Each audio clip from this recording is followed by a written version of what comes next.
My mother didn't even blink when she said it across the dinner table. "You're not half the woman your sister is." The words hit so hard the room actually tilted. I pushed my chair back, feeling every year I'd kept quiet tighten in my chest, and said, "Then she can start paying your rent." Forks froze. My father went pale. "Rent? What rent?" he whispered, like the truth might swallow him whole. But that moment, the shock, the silence, the fear in his eyes was nothing compared to what came after, because the real secret hadn't been revealed yet. My name is Nora Ellis, and for most of my life, I've been the quiet one in a family that never stops talking about my sister. People often assume I'm shy, but that isn't quite true. I just learned early that in my parents' house, silence keeps the peace, and peace, no matter how fragile, was something I tried to protect. On paper, my life looks steady. I'm a financial manager at a logistics company near the Portland Harbor. I work with numbers, deadlines, and systems that make sense. There's a calmness in spreadsheets that real life has never offered me. My days follow predictable rhythms, the echo of forklifts at the docks, the hum of the office, the soft click of my keyboard. I go home to a small apartment with warm lamps and a view of the river. Some nights I cook pasta, tie my hair up, and take comfort in small, orderly things. But the steadiness ends every Friday. That's when I drive to my parents' two-story house in the suburbs, a place wrapped in manicured hedges and the illusion of a perfect family. Inside, perfection cracks fast. The moment I step through the door, I feel 16 again, the second daughter, the supporting role in Vivian's highlight reel. My sister has always been the star. Tall, confident, the kind of person who fills a room and expects it to stay filled. She debated her way to trophies in high school, earned a law scholarship, and walked into a career everyone applauded before she even proved herself. And quiet steady, Nora watched her take the spotlight like it was her birthright. My parents adore her. They always have. At every family gathering, every holiday, every dinner, they lift her accomplishments like offerings. New cases she won, promotions she got, the house she bought, her plans, her vacations, her potential. And then there's me. Nora, who pays her own tuition at 17, Nora who works 2 jobs in college, Nora who never asks for help. I learned not to. It wasn't that my parents disliked me, they just preferred the louder story. Still, I kept showing up every Friday because they insisted. My dad always said, "This family has a seat for you, don't leave it empty," half joking, half serious. My mom called if I was even 5 minutes late. Family first, she'd remind me, though it often felt like Vivian first was closer to the truth. The dinners were predictable. My mother plated the same roast chicken. My father asked the same questions. Vivian shared the same wins. And I pushed food around my plate, pretending the quiet I carried didn't weigh something fierce. But the Friday before everything imploded felt different. My mother kept giving me these sharp, assessing glances. Vivian was in an unusually triumphant mood, like she knew something I didn't. Even my father's smile looked stretched too thin. I sensed it then, a storm building beneath the polite clatter of dishes. I just didn't know it would hit me first. That Friday dinner began like all the others, but there was a weight in the air I couldn't name. My mother hovered near the stove longer than usual, stirring the same pot, twice her jaw tight. Vivian scrolled through her phone with a grin so smug it felt rehearsed. And my father kept clearing his throat the way he does when he's preparing to make an announcement. I'd lived enough Fridays to know when something was coming, but I tried to shake it off. I set the table, lined up the silverware, pretended not to notice the tension pooling under every breath. When we finally sat down, the conversation, like always, turned to Vivian. "She's presenting at a conference next week," my mom said proudly. They asked her. "Isn't that something? She's always been exceptional," my dad added, giving her a smile that belonged in a campaign poster. Vivian shrugged with fake modesty. "Well, they know talent when they see it." I chewed slowly, swallowing a mix of chicken and resentment. I'd spent the entire day back at work fixing a financial mess left by someone else, but that never made it to the family dinner table. My achievements lived quietly in the corners of my parents' house, tucked between bills and forgotten grocery lists. I tried to change the subject. "I led a big project at work this week." My director said, but my mother waved her hand. "You're doing fine, Nora. But Vivian's work impacts hundreds of people. It's different. That sting, small, sharp, intentional, landed exactly where she wanted it to. I looked down at my plate, reminding myself to keep breathing. It was just another Friday, I told myself. Another night of swallowing what I wished I could say. But then my father leaned back, exhaling with a dramatic sigh. Speaking of homes, he began, Vivian helped us sort through some mortgage paperwork last month. She's been such a blessing. A chill crawled up my spine. Mortgage paperwork? Blessing. Vivian's grin widened. It wasn't a big deal. My fork froze halfway to my mouth. 3 years of payments pulsed behind my ribs. Payments I'd made quietly, without applause, without acknowledgement, because they told me they didn't want anyone worrying. I had sacrificed vacations, graduate classes, even the down payment for my own apartment. And now they were rewriting the story. A warmth started building in my chest, slow at first, then rising like a tide I could no longer hold back. My mother must have sensed it because she gave me that look, the patronizing tilt of her head that always meant I should stay quiet. Then she said the sentence that split something open inside me. "You're not half the woman your sister is." The room didn't just go silent, it snapped. I felt myself sit up straighter. I felt the scrape of the chair legs on the hardwood floor. I felt every unspoken word I had ever swallowed gather at the back of my throat, like a storm clawing to break free. And for the first time in my life, at that table, I didn't push the feeling down. I let it rise. The words left my mother's mouth with such casual certainty that for a moment, I wondered if she even heard herself. "You're not half the woman your sister is." She said it like stating the weather, like it was a fact I should have accepted long ago. Something steadied inside me. I pushed my chair back slowly, the sound of wood scraping across the floor, cutting the air clean in half. Vivian's smile faltered.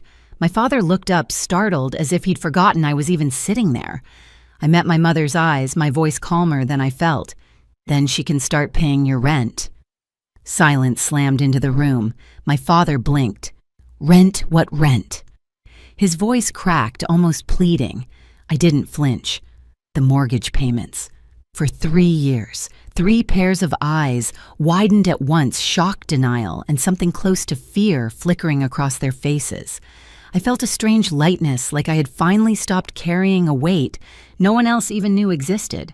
My mother recovered first. "Nora, don't be dramatic. We never asked you."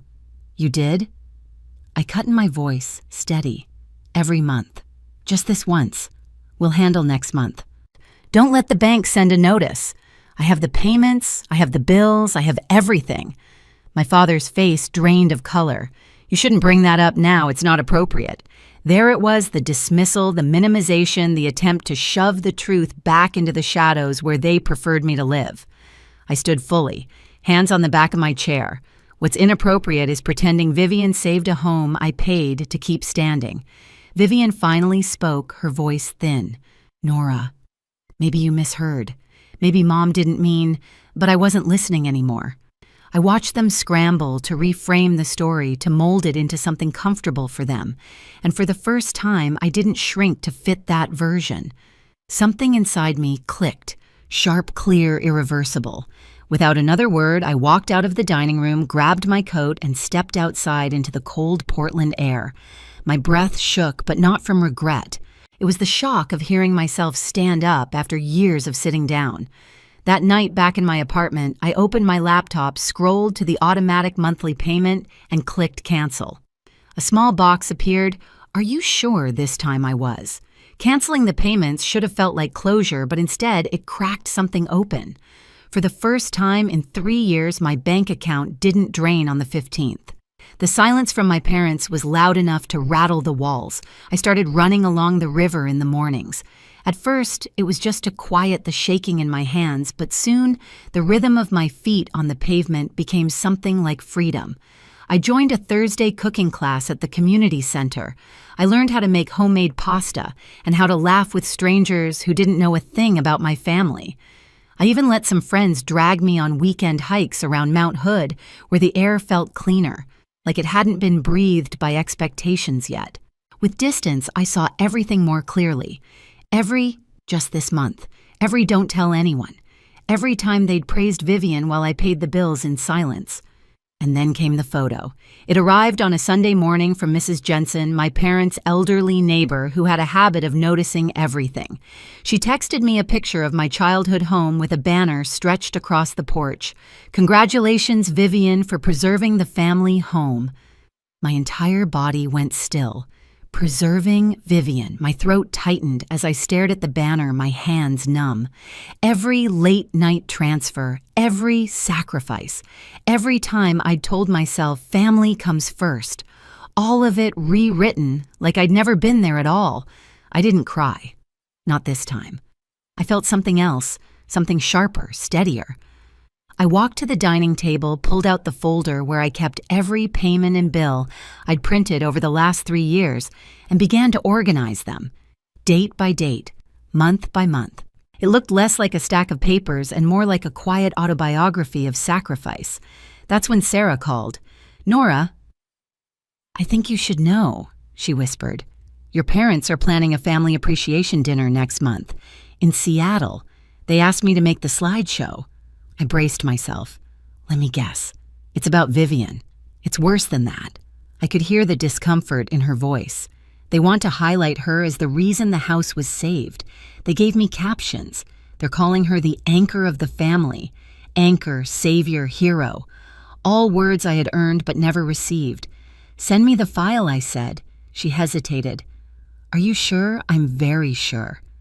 When the slideshow arrived, I opened it and felt a hollow laugh escape me. Photos of Vivian standing proudly in front of the house, my parents hugging her on the porch, captions like, "Thank you, Vivian, for keeping our family home safe." I created a copy of the file and added what they had erased. After their final slide, I inserted a timeline of the payments, bar charts of monthly support, screenshots of messages from my mother blurred for privacy, but clear in meaning. And the last slide, a photo of the house with the words, "The truth deserves a place too."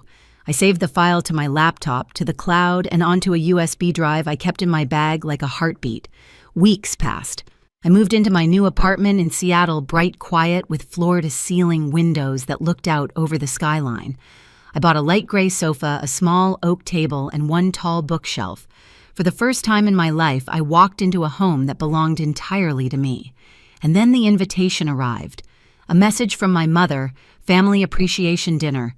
Dress nicely. No explanation, no acknowledgement, no apology. But when the day came, I didn't go to impress them. I went to finish something.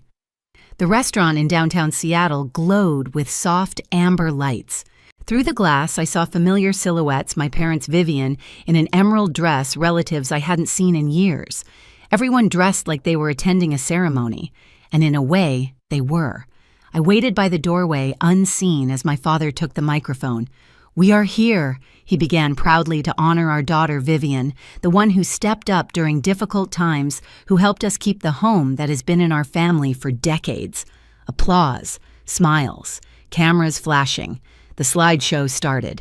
Vivian on the porch, Vivian holding papers, Vivian smiling next to my mother, caption after caption painting a story that wasn't true.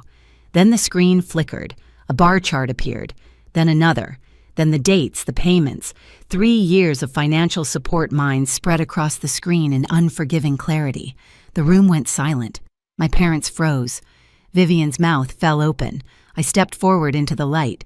"If the truth makes anyone uncomfortable tonight," I said calmly, "that's not my problem." Every head in the room turned. My father looked at me like I was a ghost he never expected to see. My mother's face crumpled, not in shame, but in fear of being exposed. Vivian's eyes filled not with sorrow, but with dread. I walked toward the screen. For 3 years, I paid the mortgage. Not 1 month, every month. Quietly. Consistently. While you, I looked at my parents, rewrote the story to make it easier for everyone to applaud. My father tried to speak. "Nora, take this outside. Why I asked. You wanted everyone here to know what Vivian did. Why shouldn't they know what I did?" Whispers spread like wildfire. I knew something was off. She was always working late. 3 years. She paid all that. Vivian stood trembling. "I didn't ask them to do this. I thought..." "You thought nothing?" I said, not cruelly but plainly. You enjoyed being the hero in a story that was never yours. My mother finally found her voice. Nora, we didn't want to embarrass you. I laughed softly. Embarrass me by telling the truth. The USB drive felt heavy in my pocket, but the truth on the screen was enough. I had no desire to attack them further. The point wasn't to win. It was to be seen. For the record, I said, I don't want the house. I don't want credit. I just won't let you erase me. The room stayed silent long after I stepped away from the screen. My father reached out a hand. Nora, wait. But I didn't wait. I turned and walked toward the door, feeling lighter than I had in years. Outside, the cool Seattle night wrapped around me. I stood on the steps, breathing in the sharp air, and realized something. This wasn't revenge. It was release. Inside, they could argue, cry, deny. It didn't matter. The truth had been spoken, and I had finally stepped out of the shadow they kept me in. And once you step into your own light, you don't go back. 2 days after the dinner, I was watering a small plant on my balcony when someone knocked. Through the peephole, I saw my parents standing close together, looking smaller than I'd ever seen them. My mother's eyes were swollen, my father's shoulders tense, as if the cold Seattle air had carved new lines into both of them. I opened the door without a word.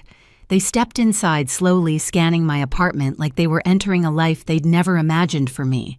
Sunlight spilled across the floor-to-ceiling windows, catching the edges of my bookshelf, the new dining table, the quiet I had built on my own. My mother spoke first. Nora, we're sorry. Her voice cracked. We were wrong. We shouldn't have let the story become something it wasn't.